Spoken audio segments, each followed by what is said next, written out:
का दावा, 30 मई तक हम कोरोना की दूसरी लहर को कंट्रोल करने में काफी हद तक सफल होंगे। कोरोना की दवाइयों की कालाबाजारी करने वालों की संपत्ति जब्त होगी। आज सीएम योगी ने अधिकारियों के साथ कोरोना की समीक्षा बैठक के बाद मीडिया को ब्रीफिंग करते हुए दावा किया कि यूपी में कोरोना केस तेजी से कम हो रहे हैं। आशा है कि हम 30 मई तक काफी हद तक कोरोना की दूसरी लहर को कंट्रोल कर लेंगे और जून से वैक्सीनेशन बड़े स्तर पर शुरू कराया जाएगा। सीएम ने कोरोना काल में दवाइयों की कालाबाजारी करने वालों पर कहा कि ऐसे लोगों पर हमारी सरकार बड़ी कार्रवाई कर रही है। आगे जरूरत पड़ी तो ऐसे लोगों की संपत्ति जब्त करने की कार्रवाई की जाएगी। सीएम कानपुर मंडल में 30 ऑक्सीजन प्लांट लगाने की घोषणा की और कानपुर में कोरोना केसों में आ रही कमी के लिए प्रशासन के साथ साथ अपने जनप्रतिनिधियों की भी सराहना की।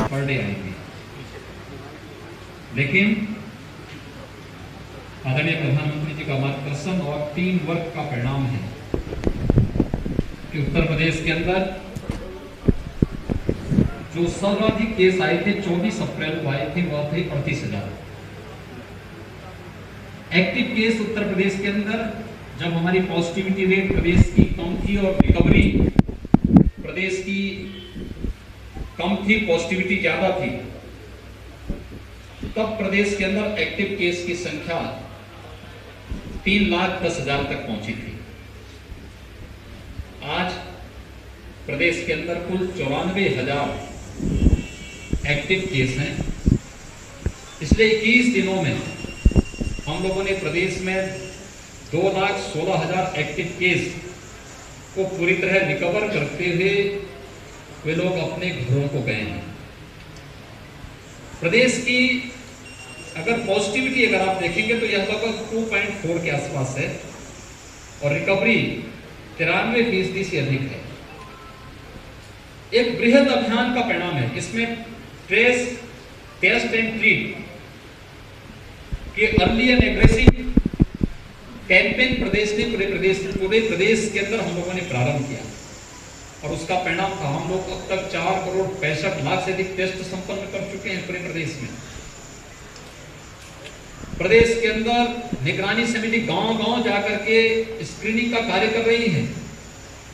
आरआरटी की टीम 24 घंटे के अंदर उनका टेस्ट कर रही है। पहले ही चरण में मेडिसिन किट का वितरण का कार्य भी संपन्न किया जा रहा है और उसका परिणाम आज सामने आया है। जो आशंकाएं थी उन सभी आशंकाओं को एक बार फिर से उत्तर प्रदेश ने निर्मूल साबित किया है। फर्स्ट वेव की तुलना में सेकेंड वेव में ऑक्सीजन और कुछ अन्य जीवन रक्षक दवाओं की भी तमाम चैलेंज हम सबके सामने आए थे, लेकिन हम धन्यवाद देंगे भारत सरकार को कि भारत सरकार ने हमें रेल उपलब्ध कराई और हमने ऑक्सीजन एक्सप्रेस के माध्यम से ऑक्सीजन की आपूर्ति हर एक सिटी के अंदर करवाई। एयरफोर्स के विमानों के माध्यम से ऑक्सीजन की आपूर्ति करने में सहयोग दिया। ऑक्सीजन आज हमारे पास प्रचुर मात्रा में है, लेकिन भविष्य की संभावनाओं को ध्यान में रखकर के फ्यूचर में कभी ऐसी स्थिति ना आने पाए कि हमें ट्रेन से या प्लेन से ऑक्सीजन मंगवानी पड़े।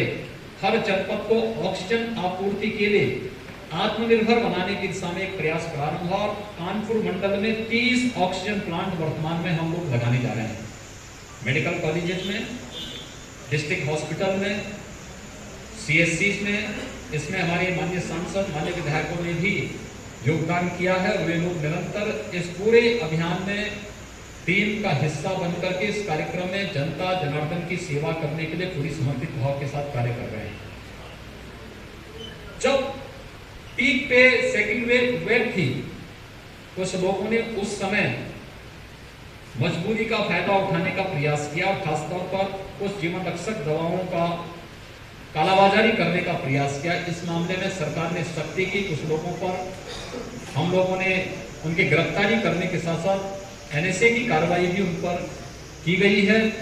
आगे भी कोई भी कालाबाजारी होगा, जो किसी का शोषण करेगा, उसके खिलाफ इतनी सख्ती के साथ सरकार निपटेगी और उस पर बहुत सख्ती करेगी। आवश्यकता पड़ेगी तो ऐसे तत्वों की संपत्तियों को जब्त करने की कार्रवाई भी सरकार करेगी।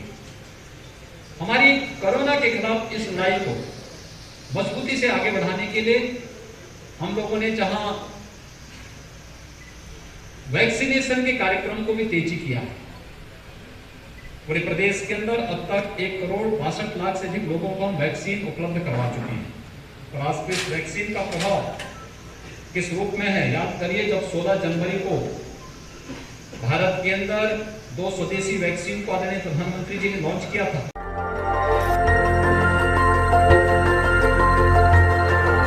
देखते रहिए डीवी भारती समाचार, नजर हर खबर पर।